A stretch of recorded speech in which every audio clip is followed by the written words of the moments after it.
أعماه لا الدون ولا يؤدي حقه المجتهدون الذي ليس لصفته حد معدود ولا نعت موجود ولا أجل ممدود الذي فطر الخلائق بقدرته ونشر الرياح برحمته ثم الصلاة والسلام على أشرف الأنبياء والمرسلين والقاسم مصطفى اللهم صل على محمد وعلى عترته طيبين الطاهرين المعصومين المظلومين ولعنة الدائم على أعدائهم أجمعين من الآن إلى لقاء يوم الدين.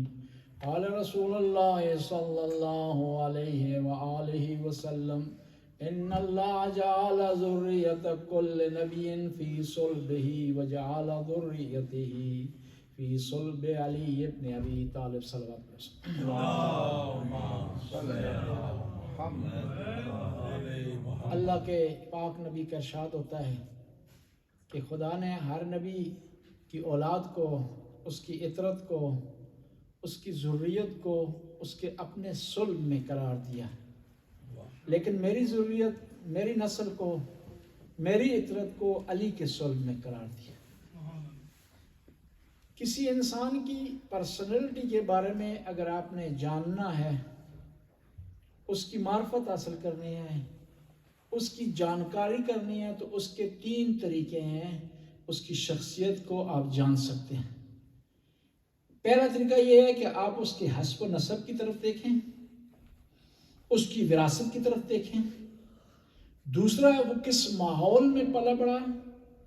تیسرا اس نے کس قسم کی تربیت حاصل کی۔ جہاں تک وراثت کی بات ہے، چاہے انسان میں جسمانی خوبیاں ہوں، چاہے روحانی خوبیاں ہوں، چاہے جسمانی عیب ہوں، چاہے روحانی عیب ہوں، انسان اپنے ارث میں لیتا ہے، وراثت میں لیتا ہے، اپنے آباء و اجداد سے لیتا ہے انسان۔ حتیٰ آپ جب ڈاکٹر کے پاس جاتے ہیں، کسی بیماری کا اظہار کرتے ہیں،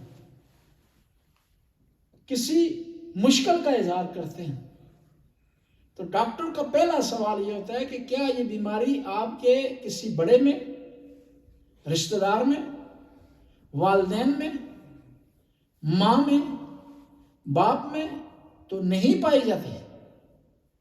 یعنی انسان چاہے یا نہ چاہے بہت ساری خوبیاں اپنے والدین سے اپنے ارث میں لیتا اور ان کو اپنی زندگی میں لاتا۔ ہاں یہ الگ ہے کہ اسٹرگل کرے، کوشش کرے، اس خوبی اور خامی کو پسپونڈ کیا جا سکتا ہے، اس کو ڈیلے کیا جا سکتا ہے، لیکن انسان اپنے آباء و اجداد سے، والدین سے، فور ایلڈر سے خوبیاں، کوالٹی بھی لیتا ہے اور برائیاں، غلطیاں بھی لیتا ہے۔ اب یہ دیکھنا ہے کہ ہم امام حسن کی ہم نے پہچان کرنی ہے، بسم اللہ۔ تو یہ ہستی کون سی ہے آباء و اجداد کے لحاظ سے؟ امام حسن کے نانا ہے مصطفیٰ اور ان کو چننے والا ہے خدا۔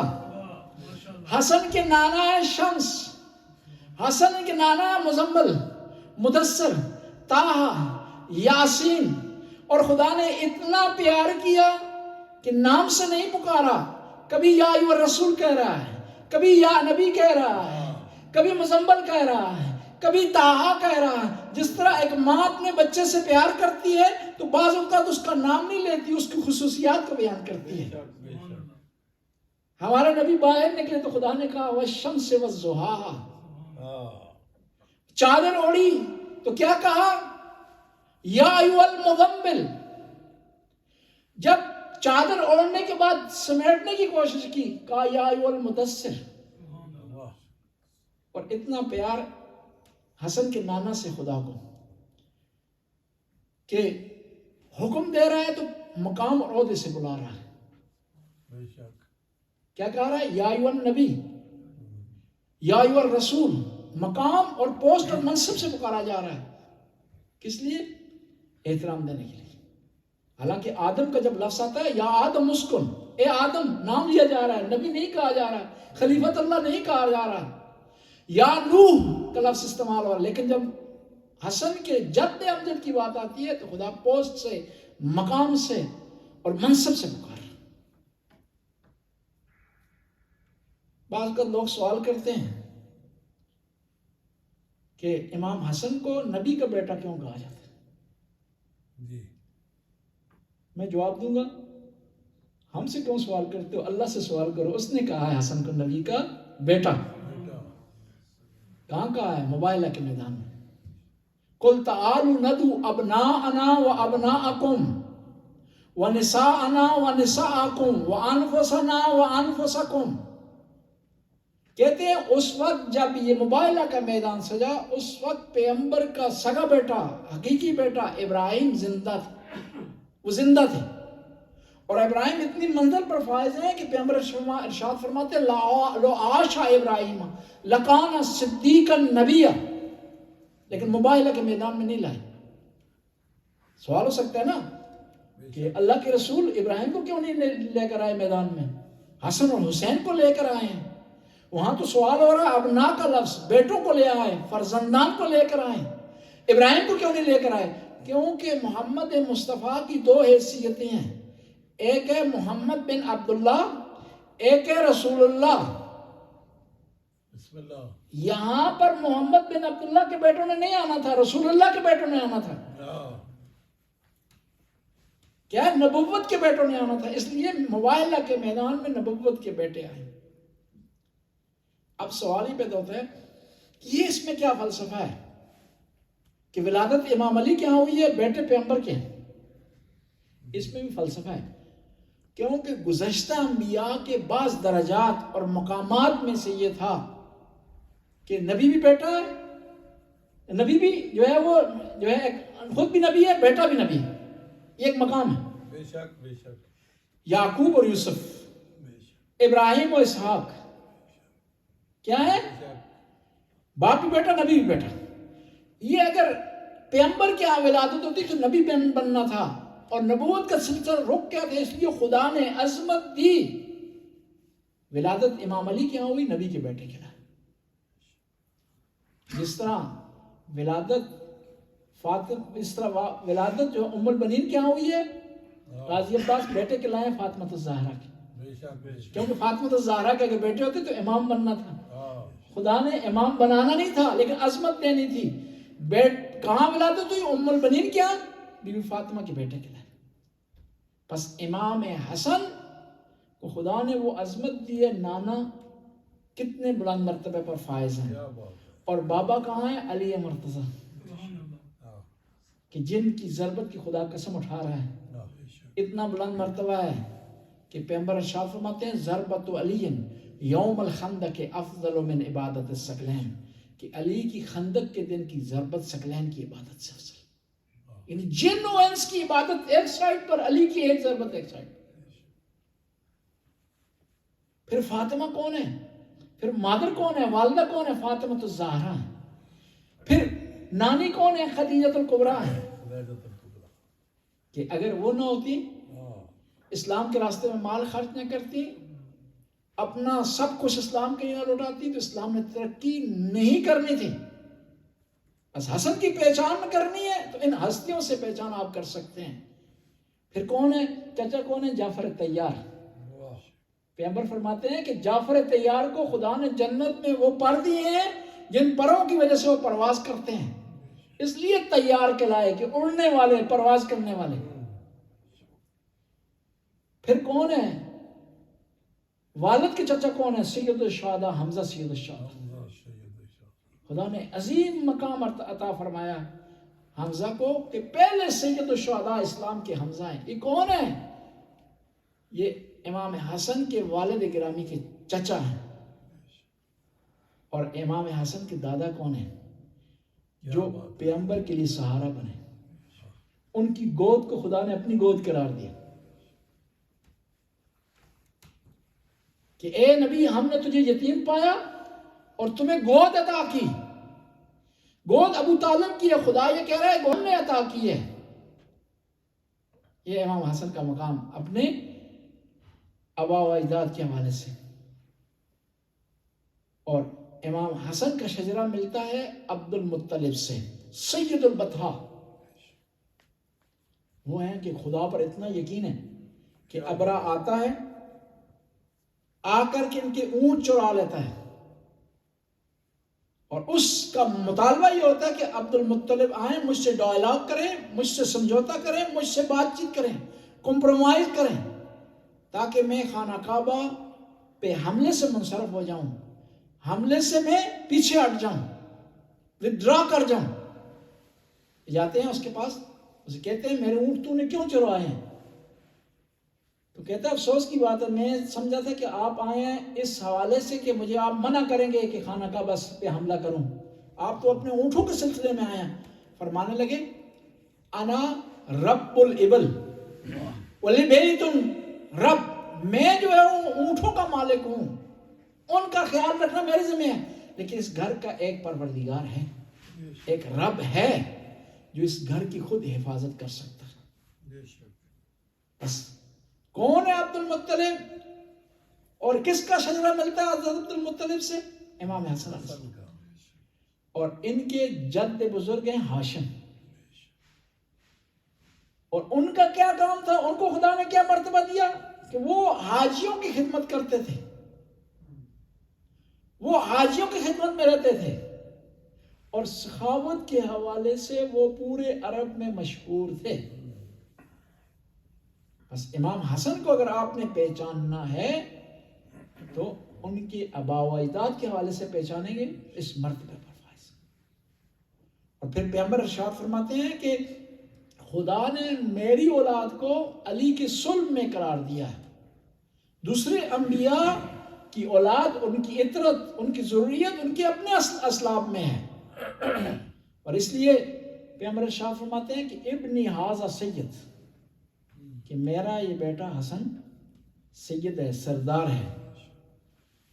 اور پھر فرماتے ہیں یا علی انت اخی، اے علی آپ میرے بھائی ہیں، وہ ابو ولدی، میرے بھائی بھی ہیں اور میری اولاد کے والد بھی ہیں. یعنی اتنا بڑا مقام امام حسن کو حاصل ہے. اور پھر پیغمبر ارشاد فرماتے ہیں کہ ھذان ابنایا، یہ دو میرے بیٹے ہیں. کون؟ حسن اور حسین. من احبہما فقد احبنی، جو ان دونوں سے محبت کرے گا اس نے مجھ سے محبت کی. پیغمبر کی ذات مبارک معیار ہے دین کا، اور اس معیار کو سپرد کیا ہے اللہ کے رسول نے امام حسن اور حسین کی. اور عجیب ہے امام حسن کے جو فضائل ہیں نا وہ 3 قسم کے. ایک وہ فضائل ہیں امام حسن کے جو اہل بیت کی شان میں فضائل، اور وہاں امام حسن بھی موجود ہے. مثلا سورہ دہر، هل اتى على الانسان حين من الدهر لم يكن شيئا مذكورا يطعمون الطعام على حبه مسکینا ویتیما واسیرا. اس کے زمن میں جو فضائل اہل بیت کے قرآن نے بیان کیا اس میں امام حسن نے شامل. انما يريد الله ليذهب عنكم الرجس اهل البيت ويطهركم تطهيرا. صلوات اللہ. اللهم صل على محمد. قل لا اسألكم علیہ اجرا الا المودۃ فی القربى. یہ سارے جو فضائل ہیں، کوالٹیز ہیں جو خدا نے بیان کی ہیں اہل بیت کے لیے، اس میں امام حسن بھی شامل ہیں. پھر کچھ فضائل ایسے ہیں امام حسن کے جس میں امام حسین شریک. ان الحسن والحسین سیدا شباب اہل الجنہ وابوہما افضل منہما. اب سوال ہی پیدا ہوتا ہے کہ جو بھی جنت میں جائے گا وہ حسن حسین کی سرداری میں ہوگا. آدم جنت میں جائیں گے تو حسن حسین کی سرداری میں ہوں گے، نوح جنت میں جائیں گے تو حسن حسین کی سرداری میں ہوں گے، ابراہیم جنت میں جائیں گے تو حسن حسین کی سرداری میں ہوں گے، اسماعیل جنت میں جائیں گے تو حسن حسین کی سرداری میں ہوں گے. جو بھی جنت میں جائے گا حسن حسین کی سرداری میں ہوگا. اب سوال ہی پیدا ہوتا ہے کیا اللہ کے نبی جب جنت میں جائیں گے وہ بھی حسن حسین کی سرداری میں ہوں گے؟ نہیں، کیونکہ وہ علی جو ان کے والد گرامی ہیں وہ ارشاد فرماتے ہیں انا عبد من عبید محمد، کہ میں محمد کے غلاموں میں سے ایک غلام ہوں. بس سوال ہی پیدا ہوتا ہے کہ حسن حسین جنت کے جوانوں کے سردار ہیں، تو امام علی کا کیا مقام ہے، پیغمبر کا کیا مقام ہے؟ پیغمبر جنت کے مالک ہیں، امام علی تقسیم کرنے والے ہیں، اور حسن اور حسین سردار ہیں، جنت کے جوانوں کے سردار ہیں۔ کیا بات اب سوال ہی پیدا ہوتا ہے کہ بوڑھوں کا سردار کون ہوگا وہاں پر؟ بوڑھا ہے ایک دفعہ پیغمبر نے ارشاد فرمایا کہ جنت میں کوئی بھی بوڑھا نہیں جائے گا جی، تو ایک خاتون تھی بوڑھی بیچاری رونا شروع کر دیا، پریشان ہو گئی، تو اللہ کے رسول نے ارشاد فرمایا گھبرانے کی ضرورت نہیں ہے، بوڑھا جنت میں نہیں جائے گا اس کا مطلب یہ نہیں ہے کہ وہ نہیں جائے گا، جائے گا، جوان ہو کر جائے گا۔ بے شک جنت میں گویا جو بھی ہوگا جوان ہوگا، جنت نعمت لینے کی جگہ ہے، اور جوانی بھی ایک نعمت ہے۔ جنت میں دوبارہ سوال نہیں ہوگا، وہاں امر نہیں ہے، محرمات نہیں ہے۔ ایک آدمی مجھ سے پوچھنے لگا کہ بتائیں مولانا صاحب جنت میں بھی حرام حلال ہوگا؟ میں نے کہا اگر وہاں بھی حلال ہو، حرام ہو، ڈب ٹھیل ہو، ٹھیک ہے، رکاوٹیں ہو، تو جنت نہ ہوگا جی۔ وہاں نتیجہ ہے، جب نتیجہ مل جاتا ہے پھر پڑھائی کی ضرورت نہیں ہوتی، جب نتیجہ مل جاتا ہے تو باہر ایگزامینیشن ہال سے آپ نکل جاتے ہیں، پھر وہاں پر دوبارہ سختی نہیں ہوتی۔ بعض کا لوگ سوال کرتے ہیں کہ آیا جنت میں شیطان جا سکے گا؟ نہیں جا سکے گا، نہیں جا سکے جنت۔ پھر سوال ہوتا ہے کہ وہ پہلے کس طرح چلا گیا؟ وہ ایک ہی دفعہ گیا، پھر دوبارہ اس کو اجازت نہیں ملی۔ ایک آدمی نے اس نے پوچھا فون کر کے، یا وہ ویسپر پہ لکھا ہوا تھا کہ آیا جنت میں نسوار ہوگی نہیں ہوگی جی؟ تو ایک آدمی نے کہا کہ ہوگی لیکن تھوکنے کے لیے جہنم میں جانا پڑے گا۔ اگر آپ کو شوق ہے نسوار ڈالنے کا، سگریٹ نسوار کا یا دوسرے کسی نشے کا، جنت میں نہیں ہوگی، ٹھیک ہے، اس کے جو ہے وہ دفع کرنے کے لیے کیا آپ کو جانا پڑے گا کہاں پہ؟ جہنم میں۔ بس حسن اور حسین جنت کے جوانوں کے سردار ہیں۔ اب سوال یہ پیدا ہوتا ہے کہ حضرت آدم بھی جنت میں گئے، حسن حسین بھی جنت میں ہوں گے، امام علی بھی جنت میں ہوں گے، آدم بھی جنت میں گئے، اور آدم جب جنت سے نکل رہے تھے تو حکم آیا کہ اپنا لباس اتار دیں، جنت کا لباس باہر استعمال نہیں ہو سکتا، یہی روک دیں، اس کو باہر آپ ساتھ نہیں لے جا سکتے، یہ ہوتی ہے سجدگاہ امام بارگاہ میں باہر آپ نہیں لے جا سکتے، یہاں نماز پڑھ سکتے، ساتھ اپنے گھر آپ نہیں لے جا سکتے، یہاں کی وقف ہے۔ صحیح ہے۔ اس کی کیا وجہ تھی کہ آدم کو کہا گیا کہ جنت کا لباس اتار دیں؟ کیونکہ آدم جنت میں تھے لیکن جنت کے مالک نہیں تھے، استعمال کر سکتے تھے لیکن مالک نہیں تھے، استعمال کی اجازت تھی لیکن مالک نہیں تھے، اس لیے جب تک جنت میں تھے استعمال کر سکتے تھے، باہر استعمال نہیں کر سکتے۔ سوال یہ آتا ہے کہ کچھ ہستیاں جنہوں نے جنت کا لباس مدینے میں پہنا، وہ کون تھی؟ انہوں نے مدینے میں پہنا، جنت کے باہر پہنا، اس لیے پہنا کہ وہ جنت کے مالک تھے،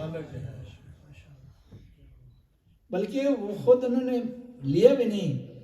جبرائیل درزی بن کر آیا ہے، غلام بن کر آیا ہے، تابعدار بن کر آیا ہے، اور اس نے آ کر پیش کیا ہے لباس۔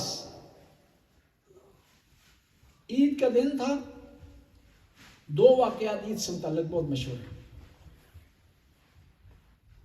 امام حسن حسین نے کہا کہ ہمیں نیا لباس چاہیے، عید کا لباس ہمیں چاہیے۔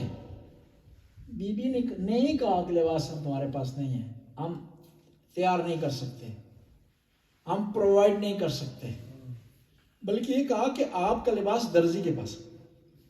بی بی کا کہنا تھا اور یہ حقیقت میں چیز تبدیل ہو گئی، اور کون درزی بن کر آ گیا؟ جبرائیل۔ اور پھر عید کا دن تھا، پیغمبر نے کہا کہ میرے پیارے بیٹوں کل آپ نے عید پڑھنے جانا ہے۔ کہا نانا ہم عید پہ نہیں جائیں گے، کیونکہ جو عرب کے بچے ہیں ان کے پاس سواریاں ہیں، کوئی اونٹ پر آ رہا ہے، کوئی خچر پر آ رہا ہے، کوئی گھوڑے پر آ رہا ہے، ہمارے پاس سواری نہیں ہے، ہم کس طرح عید کے میدان میں جائیں؟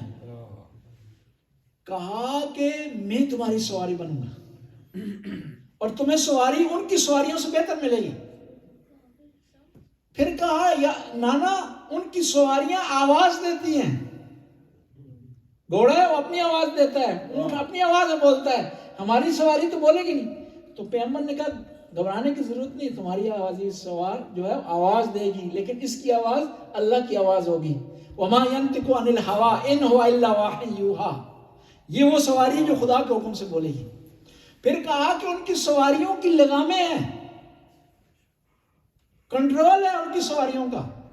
کہا گھبرانے کی ضرورت نہیں ہے, آپ میری زلفیں پکڑ لیں اور عید کے میدان میں چلے آئیں.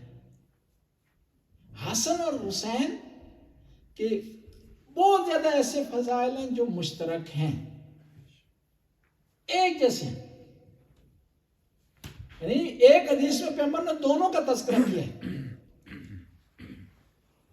اور بعض وقت بڑی لوگوں نے کوشش کی کہ پیغمبر کی زبان سے یہ بتائیں کہ کون سا افضل ہے اور کس کا مقام بلند ہے ان دونوں میں سے. پیغمبر نے کبھی بھی ایسا نہیں کیا کہ یہ واضح کریں کہ حسن کا مقام بلند ہے یا امام حسین کا مقام. ایک دفعہ کہتے ہیں روایت میں اس طرح ہوا کہ پیغمبر نے چاہا کہ دیکھیں کہ ان دو بچوں میں سے زیادہ ذہین کون ہے, زیادہ فتین کون ہے, زیادہ جو ہے وہ انٹیلیجنٹ کون ہے. تو پیغمبر نے کیا کیا, تسبیح کے 7 دانے زمین پر پھینکے اور کہا جو تم میں سے جلدی 4 دانے اٹھا لے گا اس کا مقام بلند ہے. 3 دانے امام حسن نے اٹھائے, 3 دانے امام حسین نے اٹھائے, 1 دانہ بچہ جبرائیل نے آ کر 2 حصوں میں تقسیم کر دیا. یہ بتانے کے لیے کہ ان دونوں میں کوئی فرق نہیں ہے, ان دونوں کا مقام برابر ہے. پس وراثت کے لحاظ سے امام حسن کا جو مقام ہے کوئی اس کی برابری نہیں کر سکتا. دوسرا مرتبہ آتا ہے کسی شخصیت کی پہچان کرنی ہو تو وہ اپنے محیط اور ماحول کو دیکھنا ہے, کس ماحول میں واسطی پروان چلے. امام حسن کی پرورش نبی کریم نے کی ہے, وہی الہی کے ماحول میں پروان چڑھے ہیں. اور ماحول اس قسم کا تھا کہ خود امام حسین اس ماحول کی ڈیفینیشن کرتے ہیں, ارشاد فرماتے ہیں. ایک آدمی نے سوال کیا آپ سے کہ آپ کون ہیں؟ جب آپ امام حسین چلے مکہ سے کربلا کی طرف راستے میں ایک آدمی نے سوال کیا کہ آپ کون ہیں؟ تو امام نے فرمایا لو لقیتنی فی المدینہ لرأیتک اثر جبرائیل فی بیتنا ونزول وحی علی جدنا. کہ کاش کہ تو مجھے مدینے ملتا تو میں تجھے دکھاتا آج بھی ہمارے گھر میں جبرائیل کے آنے کے آثار موجود ہیں. کیا بات ہے. اور کون سے گھر میں پرورش ہوئی ہے کہ جس کے بارے میں قرآن کہہ رہا ہے کہ کچھ گھروں کو خدا نے اٹھا لیا ہے, ان کو درجہ دیا ہے, مقام دیا ہے. اس گھر میں پرورش ہوئی ہے امام حسن علیہ السلام کی. اس گھر میں پرورش ہوئی ہے کہ بی بی فاطمہ الزہرا دعا کر رہی ہیں, سب کے لیے دعا کی بی بی نے, آخر میں اپنے لیے دعا کی. امام حسن سوال کرتے ہیں کہ اماں جان آپ نے سب کے لیے سب سے پہلے دعا کی ہے, اپنے لیے آخر میں کیوں کی ہے؟ فرماتی ہیں کہ اول جار ثم الدار, پہلے دوسروں کا خیال رکھیں, دوسروں کے بارے میں چاہت کریں, دوسروں کے بارے میں آرزو کریں, دوسروں کے بارے میں تمنا کریں, پھر اپنے لیے چاہت کریں. اور امام حسن کی تربیت عظیم تربیت کی پیغمبر گرامی. روزانہ مسجد میں تشریف فرما ہوتے, نانا جو بیان فرماتے, سپیچ کرتے, اس کو سنتے, سننے کے بعد ہو وہ اپنی والدہ اکرامی کے لیے بیان کرتے. تو جب امام علی گھر میں آتے تو امام علی کے آنے سے پہلے بی بی فاطمہ الزہرا بیان کر دیتی کہ آج میرے بابا نے یہ بیان فرمایا ہے. کیا بات. تو امام علی نے سوال کیا کہ بی بی جان یہ آپ کو کون بتاتا ہے؟ کہا حسن آ کر بتاتے ہیں. کہا کہ آج میں چیک کرتا ہوں میرا بیٹا کیسے بولتا ہے. کہتے ہیں اس سے پہلے کہ امام حسن آئے, امام علی آگے گھر میں کسی کونے میں سننے کے لیے تیار ہو گئے. جب امام حسن نے بولنا شروع کیا تو زبان میں لکنت آئی, تو کہنے لگے کہ اماں جان میں محسوس کر رہا ہوں کوئی بزرگ مجھے دیکھ رہا ہے. مجھے سن رہا ہے. کیا بات ہے. اور جرأت اتنی تھی امام حسن میں، کہتے ہیں پیغمبر کی وصال کے بعد دوسرے لوگ جو قابض ہو گئے جب خلافت پر، تو خلیفہ دوم ممبر پر بیٹھے ہوئے تھے. امام حسن مسجد میں داخل ہوئے، 7 سال کا سن ہے.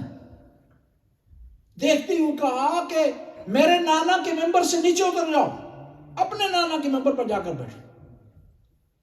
اتنا روب دبدبا تھا. کہتے ہیں خلیفہ ممبر سے اتر آیا، امام حسن کو اٹھا لیا اور کہا کہ آپ صحیح کہہ رہے ہیں، یہ آپ کے نانا کا ممبر ہے، میرے نانا کو کوئی ممبر نہیں. یعنی یہ اسے کہتے ہیں بہادری، اسے کہتے ہیں شجاعت. تیسری چیز جو انسان کو متاثر کرتی ہے اور اس کی زندگی میں تبدیلی لا سکتی ہے، وہ تربیت ہے. اللہ کی طرف سے انعام اکرام بھی ہے امام حسن پر. قرآن نے فضائل بیان کیے، پیغمبر نے فضائل بیان کیے، لیکن والدین کی تربیت بھی کارساز رہی ہے، نانا کی تربیت بھی کارساز رہی ہے. اور اس تربیت کتنے بلند مرتبہ پر امام حسن فائز ہو گئے ہیں کہ خطبے میں ارشاد فرماتے ہیں ایھا الناس من عرفنی فقد عرفنی من عرفنی فقد عرفنی. جو آدمی مجھے جانتا ہے وہ جانتا ہے. من لم يعرفنی، جو مجھے نہیں من لم يعرفنی، جو مجھے نہیں جانتا. وانا الحسن ابن علی ابن ابی طالب، میں حسن ہوں، علی کا بیٹا ہوں جو طالب کے بیٹے ہیں. انا ابن البشیر، میں اس ہستی کا بیٹا ہوں جس کو قرآن نے بشیر کہا. انا ابن النذیر، جس کو قرآن نے نذیر کہا. انا ابن سراج المنیر، میں سراج المنیر کا بیٹا ہوں. انا ابن مزنۃ السماء، انا ابن من بعث رحمۃ للعالمین، میں اس کا بیٹا ہوں جس کو خدا نے رحمت للعالمین بنا کر بھیجا. انا ابن من بعث الی الجن والانس، میں اس کا بیٹا ہوں کہ جس کو خدا نے جن و انس کی طرف مبعوث کیا.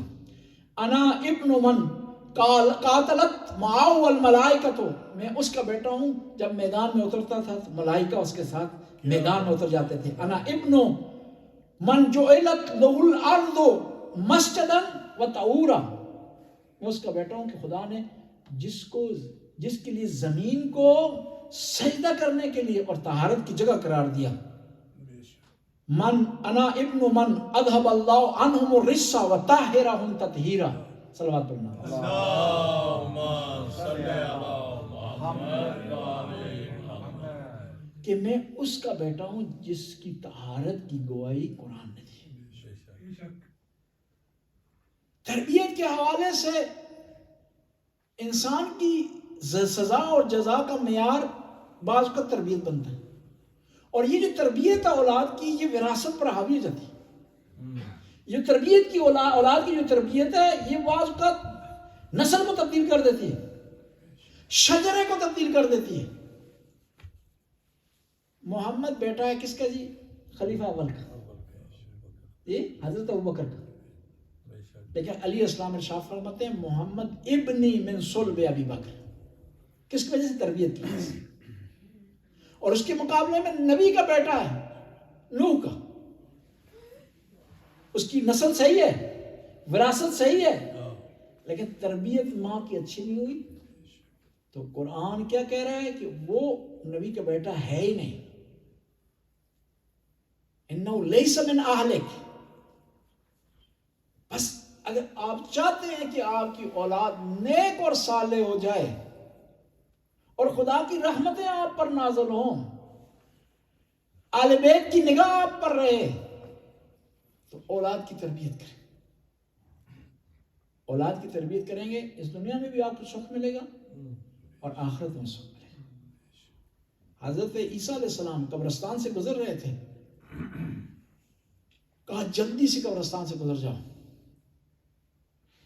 کیوں؟ حواریوں نے سوال کیا کیوں؟ کہا اس وہاں ایک قبر پر عذاب آنے والا ہے، کہیں اس عذاب کی لپیٹ میں ہم نہ آ جائیں.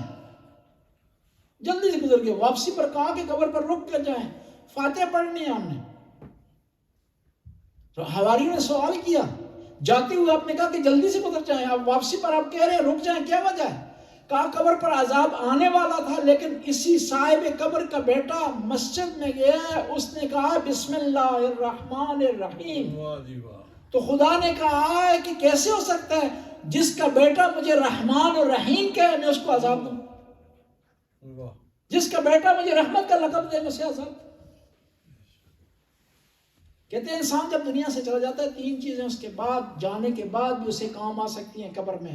جب اس کا نامہ اعمال کلوز ہو جاتا ہے، اس کی فائل بند ہو جاتی ہے، اس کا حساب کتاب بند ہو جاتا ہے، لیکن 3 چیزیں اس کے لیے باعث برکت بن سکتی ہیں: صدقۃ جاریہ، ولد صالح، والعلم ينتفع بہ۔ 3 چیزیں اس کے کام آئیں گی۔ پیسہ اس کے کام نہیں آئے گا، مال اس کے کام نہیں آئے گا، پراپرٹی اس کے کام نہیں آئے گی، اس کی شہرت اسے کام نہیں آئے گی، منصب اس کے کام نہیں آئے گا۔ کون؟ نیک اولاد اس کے کام آئے گی، قرآن کی تلاوت کرے گی، اسے ثواب ملے گا، اسے درجہ ملے گا۔ ہم پریشان ہوتے ہیں نا، گھبراتے ہیں موت سے نا، لیکن اگر انتظام کر لیں تو گھبرانے کی ضرورت نہیں۔ صحیح بات امام حسن کی تربیت کس نے کی؟ بی بی فاطمہ الزہرا نے۔ کس نے کی؟ پیغمبر گرامی نے۔ کس نے کی؟ امام علی علیہ السلام نے۔ کہاں ہوئی؟ اس گھر میں ہوئی جس گھر میں وحی نازل ہوتی رہی، اور پھر وہ اتنے عظیم مرتبے والے امام بنے کہ فضائل میں کوئی ان کا ثانی نہیں تھا، شجاعت میں ان کو کوئی برابری نہیں کر سکتا تھا، صبر و برداشت میں ان کو کوئی برابری نہیں کر سکتا تھا۔ یہ ساری جو سیرت امائمہ کی پڑھتے ہیں نا، یہ دن مناتے ہیں، یہ مناتے اس لیے منائے جاتے ہیں کہ تاکہ آئمہ کی سیرت سے سیکھیں۔ بے شک امام حسن علیہ السلام سے آپ ان کے ہر فضائل سے ایک درس سیکھ سکتے ہیں، لیکن جتنا ان کی زندگی میں صبر تھا، برداشت تھا، کسی اور کی زندگی میں نہیں تھا۔ کہتے ہیں کہ امیر شام نے کیا کیا؟ حاکم شام نے لوگوں کو ورگلایا اہل بیت کے خلاف۔ ایک شخص شام سے آیا، آتے ہی اس نے امام حسن کو برا بھلا کہنا شروع کر دیا۔ امام حسن کے ارد گرد بنی ہاشم ہے، اور وہ اتنا بڑکایا ہوا تھا کہ گویا وہ خودکشی کرنے کے لیے آ گیا تھا، کیونکہ امام حسن کے ساتھ ان کے ساتھی تھے، وہ کچھ بھی کر سکتے تھے۔ اس نے آتے ہوئے برا بھلا کہنا شروع کر دیا امام حسن علیہ السلام کو۔ تو امام نے نئی سختی سے اس کو جواب نہیں دیا، اس کی گالی کا جواب گالی سے نہیں دیا، سب کو شتم نہیں کیا۔ جب وہ ٹھنڈا ہوا تو اس سے کہنے لگے کہ تو دور سے آیا، مسافر ہے، تجھے ممکن ہے تجھے رہنے کا کوئی مسئلہ ہو، کوئی کھانے کا کوئی مسئلہ ہو، کوئی اور پریشانی ہو، تو حسن تیری کیا مدد کر سکتا ہے؟ کہتے ہیں وہ شرمندہ ہو گیا۔ امام حسن نے کیا سکھایا؟ ہمیں صبر سکھایا، برداشت سکھایا، بلکہ اس خاندان کا یہ وتیرہ تھا۔ کہتے ہیں بنی امیہ کا ایک حاکم تھا، لوگوں پر ظلم کیا کرتا تھا۔ حکومت جب تبدیل ہوئی تو اس حاکم کو، اس گورنر کو جو نیکسٹ حکومت آئی اس نے لا کر چوک میں باندھ دیا اور کہا لوگوں کو اس سے بدلہ لیں۔ کوئی آ کر اسے برا بھلا کہہ رہا ہے، کوئی پتھر مار رہا ہے۔ وہیں سے امام زین العابدین کا گزر ہوا اور قریب جا کر ارشاد فرمانے لگے کہ اے بندہ خدا، اس مشکل میں سجاد تیری کیا مدد کر سکتا ہے؟ کیا بات ہے، کیا بات ہے۔ وہ رو گیا، اس نے کہا کہ جن ہستیوں پر میں نے ظلم کیا ہے، زیادتی کی ہے، وہ اس قسم کا برتاؤ کر رہے ہیں، جن لوگوں کا میں نے کچھ نہیں بگاڑا وہ مجھ پر ظلم کر۔ بس امام حسن علیہ السلام کی سیرت میں سب سے مین چیز جو دکھائی دیتی ہے وہ ہے برداشت ہے۔ اور ایک اور چیز امام حسن کی سیرت میں ملتی ہے، وہ سخاوت۔ امام حسن کا دسترخوان مدینے میں مشہور تھا۔ کہتے ہیں کہ امام علی باغ میں کام کر رہے تھے تو ایک آدمی آیا بھوکا، بھوک لگی تھی، اس نے کہا کہ آپ مجھے کھانا دیں۔ امام علی نے اپنا کھانا دیا، نہ کھا سکا، سخت کھانا تھا، نہ کھا سکا۔ تو امام علی نے کہا تجھے کھانا نہیں کھا سکتا، تجھے میں ایڈریس دیتا ہوں ایک ایسی جگہ کا جہاں سے تجھے بہترین کھانا ملے گا۔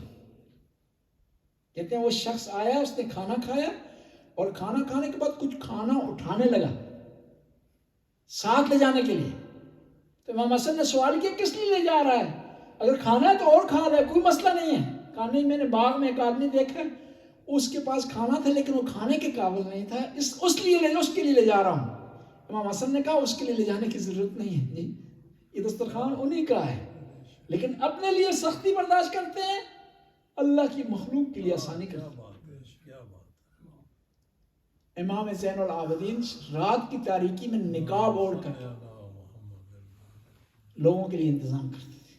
یہاں ہم آسانی سے روزہ رکھ رہے ہیں، افطار کر رہے ہیں. پاکستان میں بہت سارے ایسے لوگ ہیں جن کے لیے افطار کے پاس افطاری کا انتظام نہیں ہے. ان کے لیے ہم کر سکتے ہیں، جو یہاں کھا رہے ہیں ان کو بھی وہاں بھیج دیں. امام زین العابدین ایک دفعہ کچھ سامان اٹھا کر جلدی سے دوڑ کر جا رہے تھے. صحابی نے پوچھا کہ مولا کہاں جا رہے ہیں؟ کہنے لگے کہ سفر پر جا رہا ہوں، اس سفر کا سامان ہے، ٹھکانے پر پہنچا رہا ہوں، محفوظ جگہ پر. دوسری دن اس نے دیکھا کہ امام وہیں موجود ہیں. کہا مولا آپ نے کہا تھا کہ کل سفر پر جا رہے ہیں، آپ تو یہیں ہیں. کہا نا سفر سے مراد میری آخرت کا سفر تھا. اس کا سامان یہ تھا کہ غریبوں کے لیے کھانا پہنچا رہا تھا تاکہ جو آخرت کا سفر ہے اس کے لیے سامان میں محفوظ جگہ پر پہنچا لوں. بس آئمہ کی سیرت یہ ہے کہ ہمارے اندر ہمدردی ہو. کیا بات ہے. دنیا بھر میں مشکلات ہیں، لیکن اس وقت جو سخت حالات ہیں وہ فلسطین کے.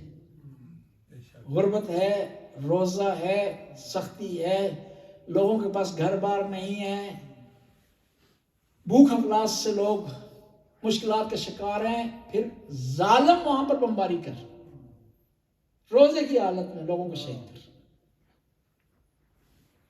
ہم اگر صحیح معنوں میں اپنے آپ کو روزہ دار کہلانا چاہتے ہیں نا تو دل میں کم از کم ہمدردی کریں. کہیں کوئی پوسٹ ہے فیس بک پر فلسطینیوں کی حمایت میں، اس کو لائک کریں گے، ہمیں ثواب ملے گا اس کا. کہتے ہیں کہ ظالم سے نفرت کرنا بھی عبادت ہے اور مظلوم سے ہمدردی کرنا بھی عبادت ہے.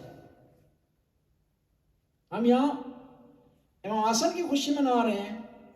خدا نے ہمیں توفیق دی ہے، آسانی دی ہے. اس یہاں آسانی کا شکرانہ یہ ہے کہ مظلوموں کی حمایت کریں. اللہم صلی علی محمد و آل محمد.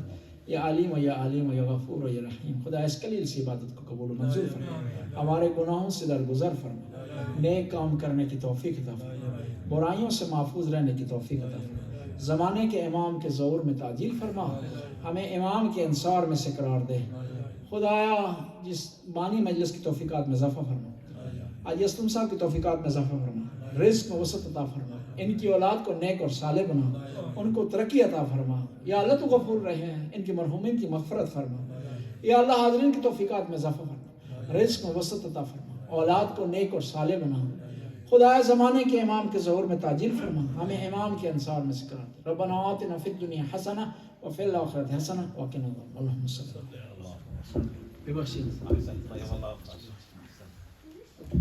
شما زیارت نامه میخوانید؟ بفرمایید زیارت نامه زمان. نه. یہ گود